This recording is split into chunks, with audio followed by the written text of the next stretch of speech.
Okay, here's the book on Marcuse. It's funny, everything's turned upside down. But this is the book, The Ruthless Critique of Everything Existing, which I have recently published. Well, I'm going to give a talk now that will be in part about AI. It's called AI, Tool or Fetish, question mark. So here we go.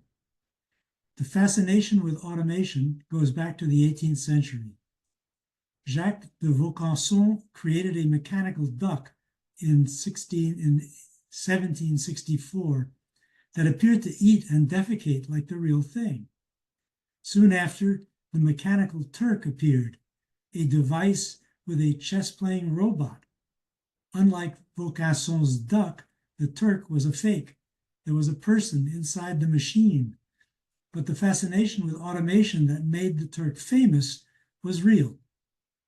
Joseph Jacquard exhibited a mechanical loom that was operated with punch cards around the same time, a little later in 1802. In 1821, Charles Babbage presented the Royal Society with a model of an analog device that could perform calculations. This was the earliest beginnings of what we now call AI. What was behind the fascination with automation? It is significant that it started with an economic innovation. Excuse me, I have to get a cup of water. Be right back.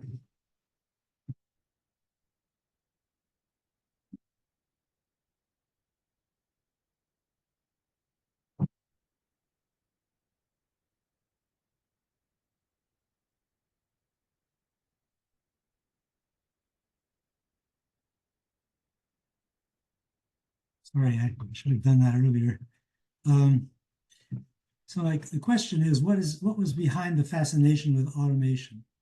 It is significant that it started not with an economic innovation, but with a toy. Evidently, there was something in the air that inspired this particular notion, independent of economic purpose. The role of deism in the 18th century suggests a possible answer. Recall that in this period, the struggle against the Catholic Church raged among the intellectuals. Voltaire's "Écrasons l'infâme" resounded throughout Europe. The deists imagined an essentially mechanical universe, set in motion by God, but then left to its own immanent laws, like Vaucanson's duck.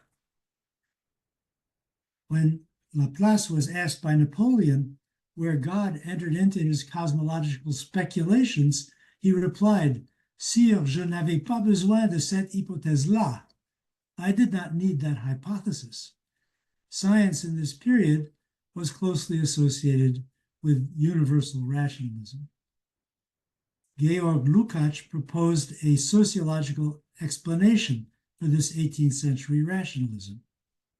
The bourgeoisie was engaged in a struggle with feudalism and the church, institutions which relied on the authority of mystical powers. Universal rationalism blocked those powers and favored the equality demanded by the bourgeoisie. Lukács argued that this rationalism relied exclusively on the analytic form of reasoning essential to natural science. Scientific reason left out important aspects of reality, the qualitative residue that did not fit into its equations. Yet it was an advance over feudal ideology. The problems arose later when the bourgeoisie in power attempted to organize the whole society around the economic version of analytic rationality, the market, overlooking the consequences for peasants and workers. Their suffering was the residue left over from a market society that counted only the quantitative value of commodities as significant. It seems a long way from Vaucanson's duck, the proletarian revolution, but I want to pursue the thought somewhat further. Consider the relation of the factory owner to his workers in the 19th century. In this period, work was reorganized according to the new industrial methods. Craft labor was rejected in favor of a recomposed division of labor. Adam Smith explained all this in The Wealth of Nations with his famous example of pin making.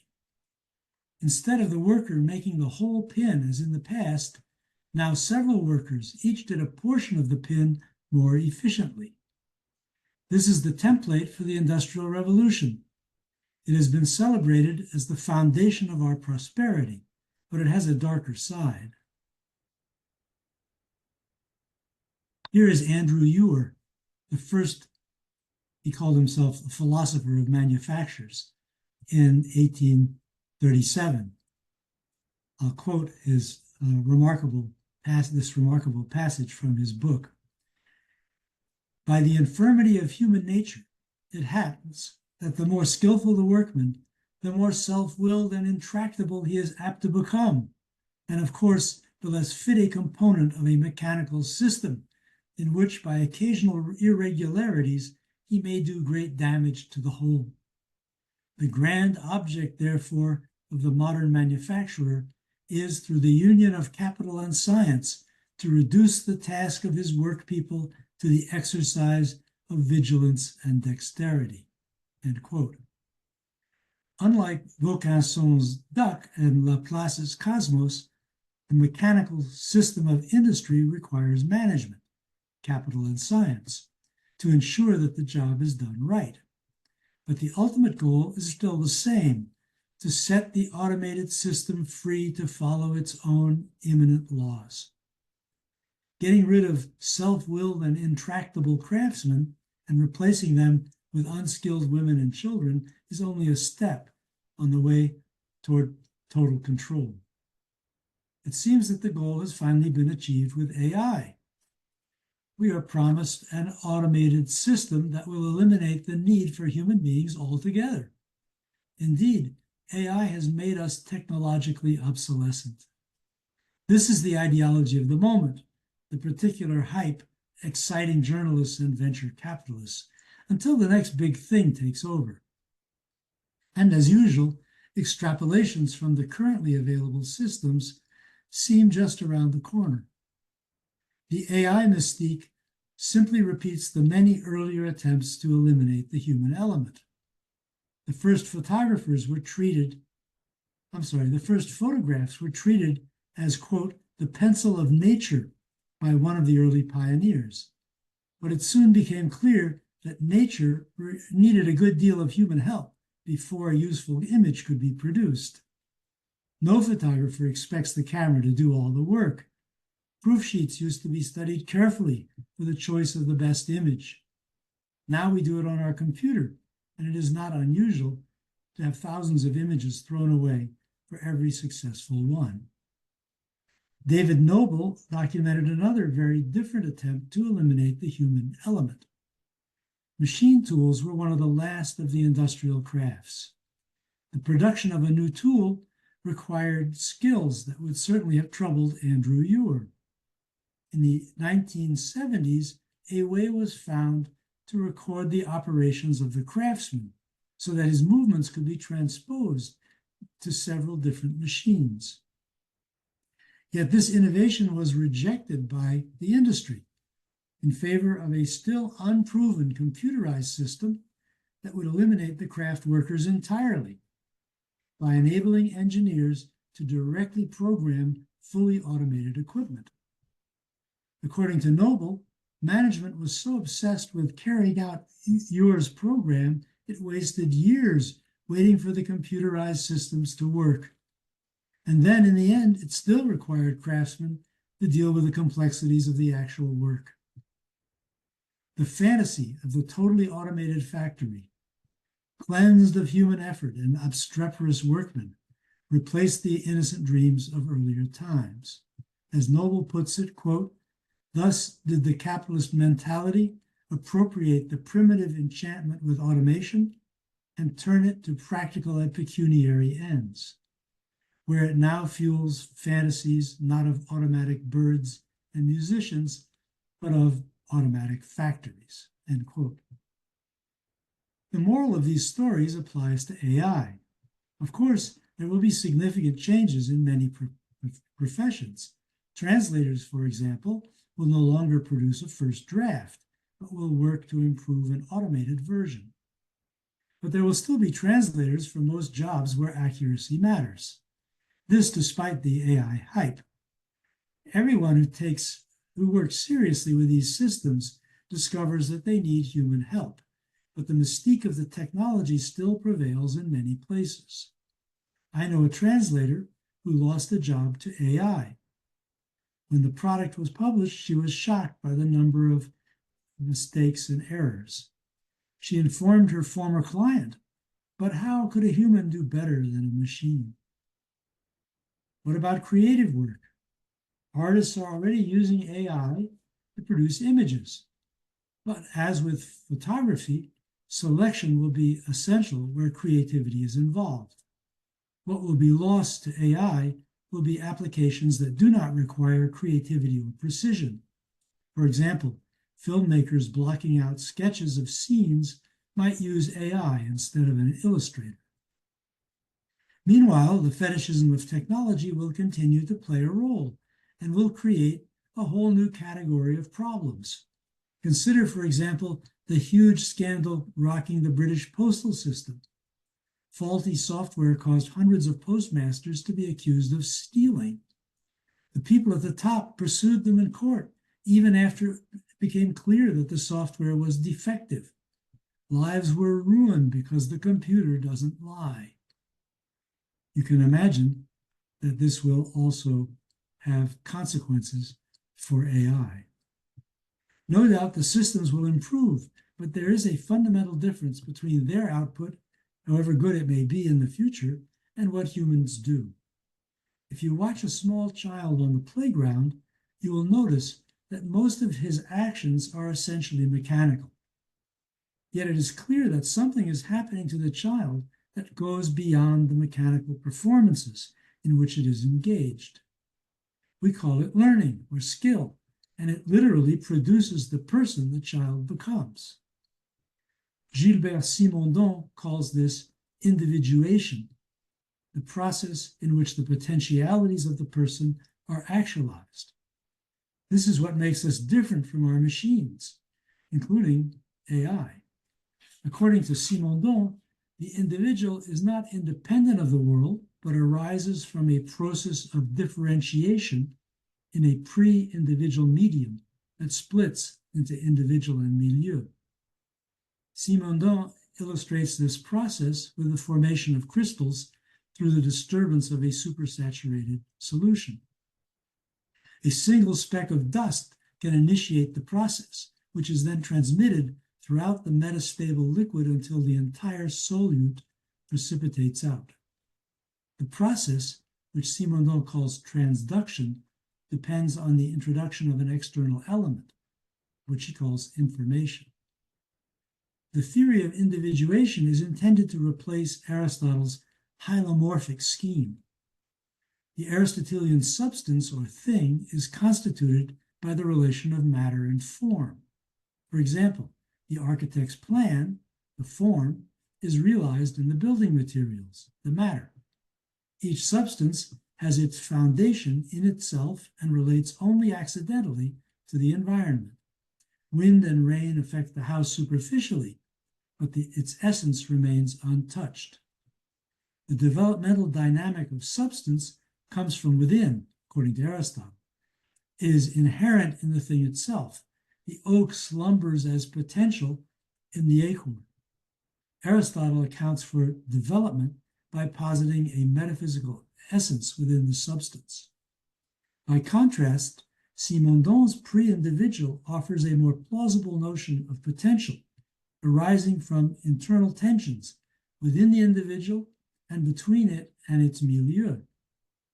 What remains of Aristotelian teleology is the notion of a progressive direction of change, but not the metaphysical idea of essence.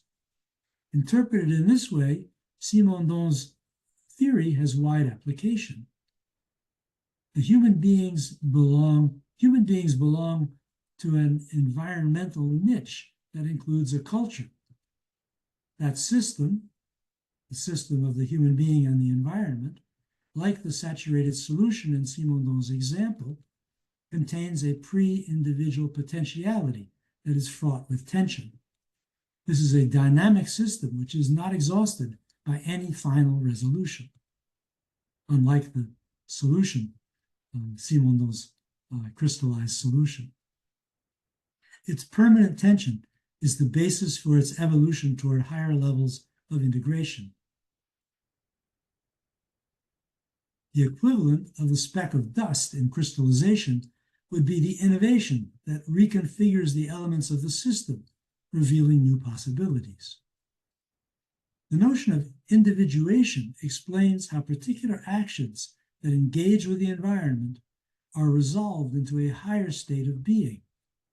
We become something through our actions, something that goes beyond those specific actions themselves and transforms both us and the environment. In German, there is a good word to talk about this process, Bildung. We are shaped by what we learn and by the actions we take.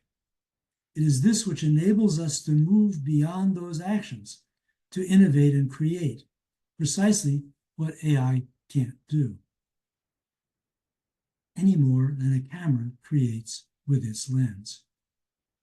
The difficulty we face with this new technology has nothing to do with AI taking over or destroying humanity, typical tropes we've seen with every new technology. Remember nanotechnology, the gray goo that was going to take over? No, the problem concerns how our Bildung will be affected. AI produces predictions based on patterns, and this is a remarkable achievement, but it cannot do what human beings do with those same patterns, with the full register of the human brain, body, and the accompanying social and cultural world. There is no pre-individual basis for evolution in AI. Bernard Stiegler calls the loss of skills in everyday life proletarianization, by extension, with the loss of craft skills in industry. Were one to substitute mechanical procedures for the actions of the child on the playground, the child would be burdened of physical effort, but also of learning and skill. It would become a very different person, and no doubt seriously deficient in later life. We have already encountered a small-scale version of this with the calculator. What is lost when children no longer need to learn basic arithmetic because they have a mechanical prothesis that does the calculations for them. Now students can be unburdened of writing skills as well with AI. This is by no means to denigrate AI, but rather to consider what are its real dangers. How far will this new proletarianization take us? Or rather, why would we allow proletarianization to continue down this path? AI changes the relation between the two forms of action Aristotle characterized as poiesis and praxis. Poiesis has to do with making. It is oriented toward a goal in the world. Praxis is action that is not oriented toward an external goal, but toward an immanent good achieved by the action itself. Cooking a dinner is poiesis. Exercising is praxis. In reality, the distinction is not so clear. Consider the difficulty teachers face when students use AI to write a paper. The original assignment was a praxis, a making, and in that respect, AI simply introduces a more efficient method. But of course, the point of the assignment was not the paper itself, but the exercise performed in producing it. In Simondon's term, this was supposed to be an individuation, not a production. AI worries us because so many of our activities fall under this ambiguous distinction. Work produces goods. Where industrial deskilling has taken over, that is all it does. It is pure poiesis. but in many professions it shapes the individuals. It is part of the Bildung that makes us what we are. There is an element of praxis that accompanies production. If these professions are eliminated by AI, will universal proletarianization take over? And what then will be the form of individuation of the individuals in this society? AI needs to be understood within the context of the capitalist society, not as an alien power arising from pure technological genius. True, it does something new, but there are plenty of precedents that can help us make sense of it. It is only the latest in a long sequence of attempts to automate human life. Those attempts have created a peculiar civilization in which AI appears as a threat. After moving a large part of deskilled manufacturing to poor countries, the rich ones offered their huge middle classes good jobs, jobs that individuate as well as produce. Now many of those jobs will disappear. Production will be separated irrevocably from individuation. This is the inevitable consequence of the capitalist organization of production. As I noted above, Lukács argues that capitalist modernity brought with it a specific type of formal rationalization that, in the 17th century, identified the workings of the universe with the mechanical creations of the human brain and hand. The scientific logic of classification and calculation is the metaphoric equivalent of the technologic of machinery. The input of data, the raw material, is worked over by the axiomatic of the system, yielding an output of truths or goods and wealth. The identity of mathematical procedures with mechanism inspired science and technology and gave a distinctive practical aspect to modern reason that culminates in the computer. Descartes was the first to articulate the self-understanding of the subjects of this new form of rationality. Michel de Certeau calls this the Cartesian gesture, the shaping of an interiority from which to act on a correlated exteriority. Remember that the cogito is a pure mind that encounters space as its exteriority. This gesture lays the foundations of leadership in modern societies. One manages organizations from without, rather than as a full member of the working community. There is thus an inner link between the possessive individualism of emerging capitalist society and the Cartesian cogito, which is also a figure of alienation from immediate involvements. The structural parallel between these subject positions is the basis for the social generalization of modern reason, its transformation from an intellectual method of specialists into the cultural basis of modern society. A technical paradigm of thought and action triumphed in this transformation. But there is a problem with this picture. A finite subject is constituted by its actions on the world. In using technique, it is shaped by technique and becomes something quite different from what it intends. A little god, the subject of capitalism, sees itself as autonomous, as independent of the system on which it operates through technical means. It places itself beyond the web of consequences of its own actions. From this beyond, it elaborates projects based on formal mechanistic thinking and a representation of reality as essentially an object of technical control. AI belongs to this constellation as its latest development. The subject of this operation is still the same as before, capitalist enterprise. It is still on the same trajectory Andrew Ure identified in the 1880s. Deskilling is the necessary complement to the capitalist subject. So long as it's only affected the 19th century proletariat, it seemed the engine of progress. But what happens when it reaches into the mainstream population of advanced capitalism? Nothing has changed, but everything has changed. The fact that capitalism is about to destroy its own social base is only one of the disasters of this historical moment. The environmental consequences of climate change is an even more menacing aspect of this new turn of the screw. In Marx's unpublished Grundrisse, he imagined an alternative to the capitalist version of industrial society. In this text, workers' interest in work that draws on a wide range of abilities is supposed to determine a socialist process of rationalization and innovation. In other words, just the opposite of the deskilling of capitalism. Out of this process will come a new technology in which work will be, Marx says, life's prime want instead of a burdensome obligation. This goal will be achieved when labor is, quote, of a scientific and at the same time general character, not merely human exertion as they specifically harness natural force, but exertion as a subject which appears in the production process, not in a merely natural, spontaneous form, but as an activity regulating all the forces of nature, end quote.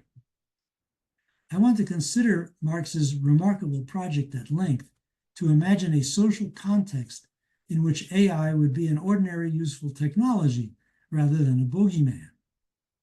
The transition to Marx's type of industrial society involves a deep change in economic culture. Capitalist society, Marx argues, distributes wealth in the form of ever more varied commodities. But the commodity form is only a limited reflection of the actual enrichment of the consumer's needs and faculties, what Simondon calls their individuation. Real wealth is the actualization of human capacities, praxis, mediated by material goods to be sure, but not identical with. Marx writes, there's a long and quite astonishing passage. In fact, Marx writes, however, when the limited bourgeois form is stripped away, what is wealth other than the universality of individual needs, capacities, pleasures, productive forces, etc., created through universal exchange? The full development of human mastery over the forces of nature, those of so-called nature as well as of humanity's own nature. The absolute working out of his creative potentials with no presupposition other than the previous historic development, which makes this totality of development, that is, the development of all human powers as such, an end in itself, not as measured on a predetermined yardstick, where he does not reproduce himself in one specificity, but produces his totality, strives not to remain something he has become, but is in the absolute movement of becoming, end quote. Didn't know Marx could write stuff like that, did you? The extension of transport and communication is a good example of Marx's new standard of wealth. This praxis version of wealth, individuation version of wealth. Peasants confined mentally and physically to the small village of their ancestors are poor by this standard, compared with modern individuals situated in the nexus of cosmopolitan interactions. Whether or not one shares Marx's disdain for rural life, the economic implications of the argument are clear. Once wealth is identified with the developed powers of the individuals, there is a sense in which training and education, variety of experience and occupation become a higher type of good. A socialist society, according to Marx, values the enlargement of human experience and individuality as an end in itself, without subordinating these forms of wealth to the pursuit of a profit on the sale of commodities associated with their acquisition. It may seem that this notion trades off wealth against equality. After all, overinvestment in human resources is as wasteful as any other misallocation, despite our favorable prejudice toward education. But this objection depends on the culturally relative application of the distinction between investment and welfare. We signify the goals of production ethnocentrically in terms of capitalist concepts of wealth, that is to say, primarily in the form of privately consumed commodities. In this framework, education, the development of personality, is an investment rather than a positive component of individual welfare. The scarcity of knowledge and skill is a direct result of this economic code, which regulates the supply of knowledge by market demand, and which rewards deskilling with a share of the savings realized by the replacement of skilled labor with unskilled labor. Following Marx's argument in the Grundrisse, we could construct an ideal type of a socialist economic code in which educational activities that capitalism considers as investments and evaluates in terms of productive efficiency would be placed in the category of consumption and evaluated as contributions to welfare. There is some precedent for this approach in the theory of consumer value of educational services. That theory is concerned with the contribution education makes to refining appreciation and therefore to enhancing the value of future consumption. Why would this change in the social definition of wealth occur under socialism? Marx argues that the industrial economy not only produces a huge variety of commodities, but also creates opportunities to apply the expanded powers of the individuals in production. These opportunities are, in effect, economic motivations for the enlargement of human capacities. In this dynamic model, the consumption of real wealth, what Marx calls real wealth, contributes to its production. That is to say, praxis helps out with production, with the poiesis. Activities that increase workers' skill and intelligence increase the value of their labor power. Meanwhile, work itself becomes one important arena in which the individuals develop those powers. But work remains work, however fulfilling. Thus, even under socialism, Marx says, workers will strive to reduce labor time while simultaneously increasing their leisure, much of which would be used for learning. And the more workers employ their leisure to learn, the more productive their labor, and consequently the shorter the workday. So here's a quote from the Grundrisse: the savings of labor time is equal to an increase of free time, that is, time for the full development of the individual, which in turn reacts back upon the productive power of labor as itself the greatest productive power, end quote. Socialist interests and the corresponding patterns of consumption develop the wealth of the individual personality and the productivity of labor in a self-reinforcing cycle. Well, can we bring this utopia down to earth to inform our analysis of the present and our speculations about the future? To give content to this notion, we must turn to a very different domain of problems: the democratization of technically mediated institutions. Given the disqualifying effects of the capitalist division of labor, how can workers organize the firm? They need not all be experts to play a role in corporate governance, but they must at least have capacities equivalent to those that enable investors to handle their investments and work together in selecting managers. Absent these capacities, socialization either remains purely formal or leads to disastrous mistakes. You could think about Yugoslavia and the Great Leap Forward in China as examples. Clearly, education is the answer. Social ownership must extend beyond machines, buildings, and land to include the monopolization of knowledge required for the management of industry. The democratic redistribution of culture thus becomes a function of the socialization process. The Grundrisse's implicit educational theory appears to dovetail neatly with these considerations. But Marx offers a deterministic account of the redefinition of welfare as self-actualization and defers the change until a remote, technologically advanced future. To free Marx's theory of its deterministic caste, it is necessary to identify a practical context of daily life in which education would have some purpose more compelling than the sheer enjoyment of learning. The democratic dimension of socialism offers such a context.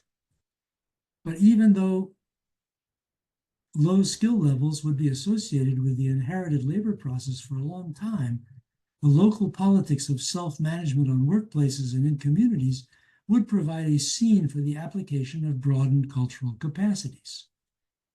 The consumer value of education would be realized at first in relation to these public functions.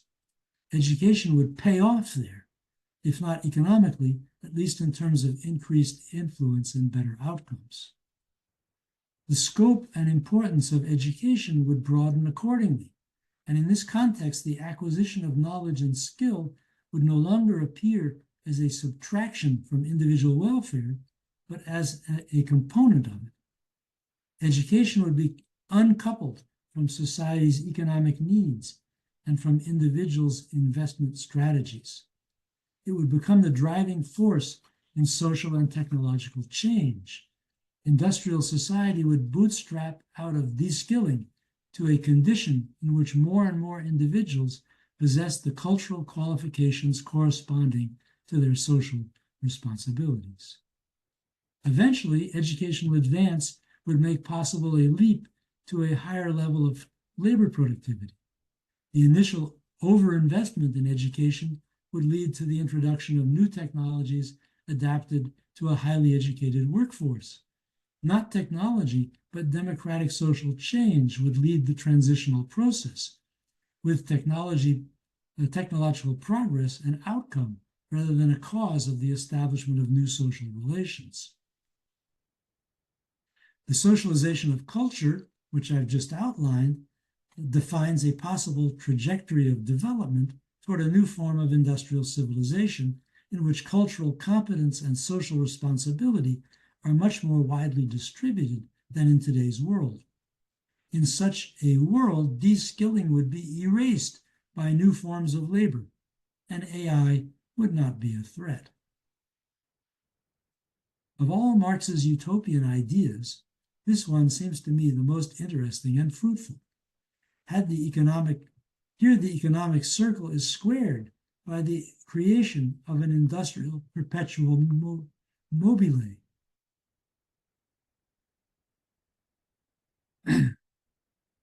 Here the economic circle is squared by the creation of an industrial perpetuum mobile that feeds off the very resources it consumes. The socialist labor process would be based on a synergism of the demand for skilled labor and the growth of human powers and leisure. A primary leisure activity pursued for its own sake increases the value of labor and so can be freely converted into an economic input. In the domain of human resources, consumption and investment become two sides of the same coin. As a major economic cost, education and training becomes a benefit for the individuals. The higher levels of knowledge and skill achieved in this labor process will enhance efficiency, motivate the transformation of technology, and reconcile broader participation with the technical requirements of an industrial society. In this system, the individuation of the individuals would benefit rather than block technical progress and prosperity. This Marxian alternative may seem outdated, but paradoxically, just as the entire world was enrolled into technological rationalism, the foundations of science and philosophy changed radically, undermining the assumption that the subject can remain external to the system it designs and operates. Modern physics, philosophy, and biology, not to mention avant-garde art and literature, increasingly demystify the procedures by which the illusion of technical interiority is produced and suggest the need for a new understanding of rationality. Although not always progressive, these theoretical innovations open potential political challenges. Reason appears as inherently ambivalent and can support either a technocratic order or subvert it, depending on how it is deployed socially. As a culture, modern capitalism and its technological rationality are not dependent on science and philosophy, but on hierarchical forms of social organization and deskilling. As hierarchy obtains a technical function, the crucial social subjects are placed in a technical interiority from which they control the systems on which they act. To attack the belief that hierarchy is destiny is an essential philosophical task requiring new concepts of social and technical action based on a radical acceptance of human finitude. Ethics has always involved the recognition that our actions on the world are ultimately actions on ourselves, on our way of being in the world, and our very nature. This insight must now extend to technology as well. AI has been born out of the capitalist logic of hierarchy, but like most technologies, it is ambivalent, available for multiple configurations and designs. At the extreme of capitalist logic, it replaces people and substitutes for whatever humans might offer. The long-term consequences of this approach seem catastrophic. For example, for employment, for individuation, and for social evolution. The alternative, adumbrated in the Grundrisse, would place AI in roles where it would serve workers in the work of controlling technical systems. Problems we now worry about, such as lost jobs, would be handled differently in terms of new ways of organizing work and learning. The point of these considerations is not to propose a policy which no government on earth today would implement, but rather to refuse the dominant technocratic discourse and to place AI in a very different social context. Only then can we begin to think what changes in our society are necessary for it to serve, for AI to serve as a useful tool rather than as a dangerous fetish. Okay, so that's the talk. I'll be curious if you have questions.